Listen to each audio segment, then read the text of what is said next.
What's up, Fantasy Freaks? It's Rob, the NRL Fantasy Freak, back for my Round 10 review and treats.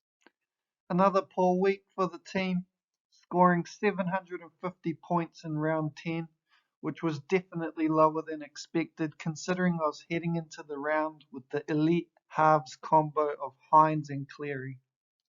My overall rank stayed pretty much the same, gaining 370 places, which wasn't too bad, I guess, considering I had Cleary as my VC and he had to go off just before half time after re-aggravating his hammy. And he was odds on for a big score too, scoring 39 in 39 minutes. Then we got the horrible news that Hines was a late exclusion from the team. At the same time, I found out that Brandon Smith was ruled out as well. I decided that with Brayley having played the full 80 and scoring a nice 48 points, I didn't need to make the Smith to Robson trade. So I brought in Daniel Atkinson for Chevy Stewart. It was a tough call, but as I have said earlier, Chevy doesn't look big enough or strong enough for this level yet, and his scoring has shown that.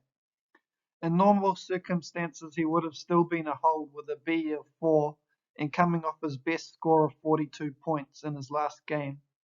But it was either him or Strange, and Strange just helps the balance of my squad better, having the centre dual position. Atkinson looked like a no-brainer play, having a BE of 8, and with Hines being out and no other half in the team, it was likely he would get all the kick meters, and he had already shown good scoring potential with a 31 and a 30 next to Hines. So I took the risk for some good points and cash generation. Hines will likely play Origin as well, which means Atkinson will be the dominant half in round 13 as well, and he should have made 150k by then, making him a good trade.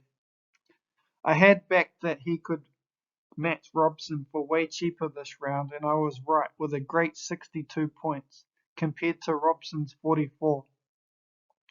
But a spanner has been thrown in the works with Trindle being named on the extended bench this week.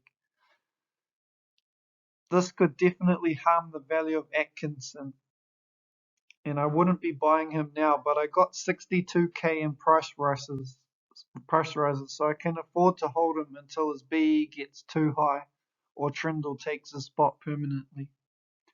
Of my other two trade-ins this week, Weeks is being named at halfback again, which is a great sign as his kicking game provides great base points, and he has averaged 49 in his first two games there and has a BE of -8. So he is a priority buy for anyone who doesn't have him. The player that made way for Weeks was Salmon, and as I had predicted, he got reduced minutes, and he only beat his BE with 23 points. So I'm happy to have him out of the team. Finally, I brought in Drinkwater for Paps. What a disaster trade this was. The Cowboys looked horrendous, and Drinkwater only managed 28 points, his lowest score of the season.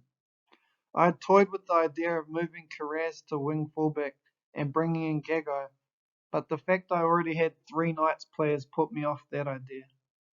I was also uncertain on Gagai's Origin prospects with Hammer only just coming back this week, so I didn't want to take the risk. As I've said in the past, it is best to save trades and money in the centre position, so bringing in Gagai would go against both those rules. Moving on to the rest of my team, Tohu scored a mediocre 38 points and has been one of the worst trades this year, considering his last three starts have averaged 46 points, and when I picked him up he had scored 60 points plus in 5 out of his first 7 games. If I didn't have more urgent issues, I might consider dumping him, but he should improve and I just have to hope he comes good. Jolliffe was again Mr. Dependable with 48 points in 70 minutes.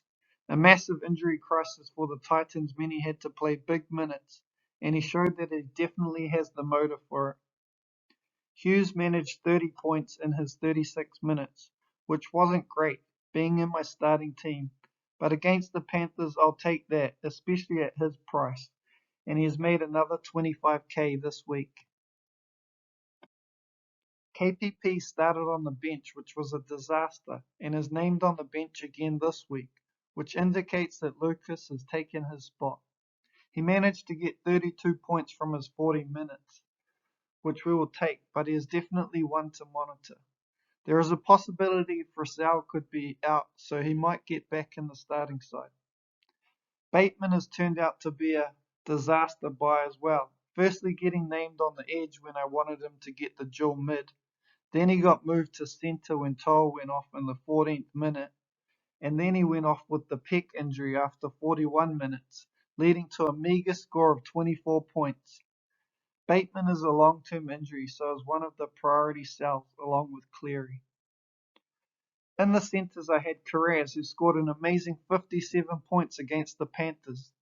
He looked to be a goner at one point when Cleary desperately tackled him from behind and did something to damage his knee.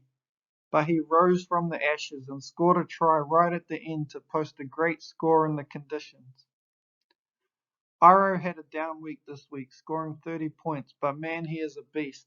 He had the most runs in the game at 19 and looks like a gun. He definitely shores up the centre spot, and I don't think they can drop him, especially after the Sharkies took down the Storm without Hines. Fuller scored another amazing score of 61 points with an amazing solo effort try, bursting through a DC tackle, chipping Turbo, and regathering to score, all in the pouring rain. This led to a 53k price rise this week.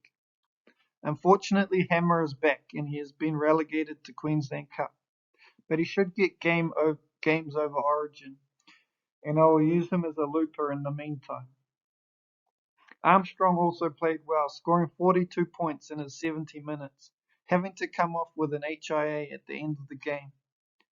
He set up Bradman Best for a nice try off a scrum play, and later scored a nice try supporting Best after a blindside play caught the Tigers napping. This helped him gain another 46k this week. Ball was solid again, scoring 45 in 73 minutes, but he looked to be hobbling severely at the end of the game and had to be taken off with 7 minutes to go. He's been named this week, so hopefully he's okay, and it was just cramp. Peakura has been one of the unlucky owns this year, and that continued scoring an ugly 8 points and only playing 52 minutes. But he is a green dot and has potential to score a lot better. Finally, Strange, who was on the bye this week, so couldn't get injured. So that's my round review. Let's look at how the NRL Fantasy Freak League is going.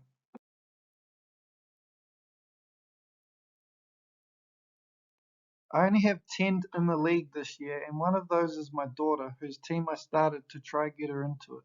But she wasn't interested, so at least the Wooden Spoon is sewn up for the year, and the Kiwi Roast Mafia doesn't have to worry about that. At the top of the table is 4 and 20 Pie, who is ranked 185. He's got 555 points on me after 10 rounds, and that's going to be tough to peg back. But if I do, I'll be well on my way to a top 1k finish, which is the goal every year. Munter United is in second with an overall rank of 2716, and in third is Not Many Rob Penny, who is ranked 9646. I'll do an in-depth analysis after round 13 to see how the top 3 teams are tracking, and how their trades have gone, and what they have done well and not so well, and how lucky or not so lucky they have gotten.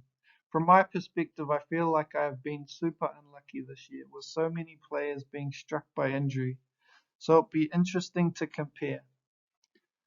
Let's move on to my trades for this week. First up, I'm trading out the dud that is Brendan Peakura. He wasn't as advertised, as they say, but he's on his way out for the buy of the week in Talatau Koula, who will score a double this week, hopefully. He has played 4 games at fullback and averaged 73. Nothing more needed to say, really. Here's what I like to call a no-brainer. I don't expect a 73 average, but he is priced at 33, so even if he scores a 43 average, he'll make 150k. and there is obviously potential for a lot more. Next up, Cleary is out for AFB. Really wish I had got him instead of Tohu a few weeks ago. He has been immense, scoring over 60 in his last 5. If the Warriors are going to turn their season around, he is going to be an important figure, and I'm happy to bring in another Warrior. Another factor that makes AFB a buy is that he will only miss one game during the Origin period. Finally, Bateman is out for the big guy Payne Haas. I've got cash to splash and I need to get a move on up the rankings, and hopefully Haas can help. He has low ownership in the top 5,000, under 5%, so it could be a good point of difference. His lowest score this year is 54, so he's a great VC option this week. I also think he is more likely to back up after Origin compared to Yo, who plays the full 80 every week. He's already had some time off with his injury, so I think he'll be ready to go. So here's how my team lines up for round 11. I've used 3 more trades, so I'm down to 13 trades remaining, which isn't pretty. But look at that team value, 12.61 mil with 50k in the bank. This was another reason why I was bringing in Haas. Being low on trades, I need to start building towards my final team. With this current team, I'll just need an edge for round 13, which will be Angus out for hopefully Cartwright, who will be back to an 80-minute role.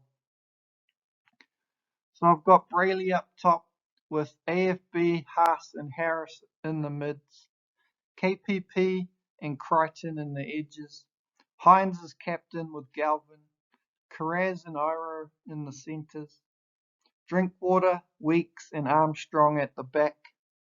I've got Jolliffe, Blore and Cooler on the bench with Fuller in the number 4 spot.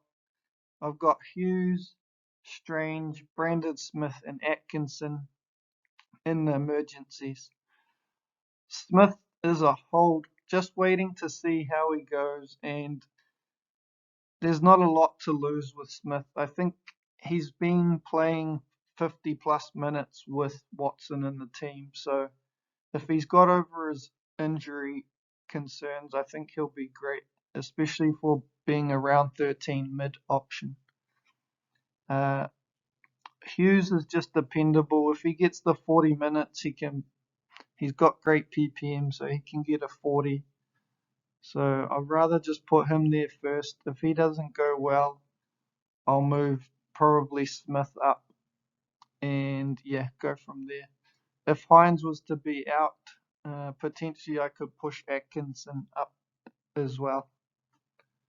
So yeah, that's my team, and hope you guys all have a good weekend watching lots of footy and Magic Round, and I'll see you guys in the next video.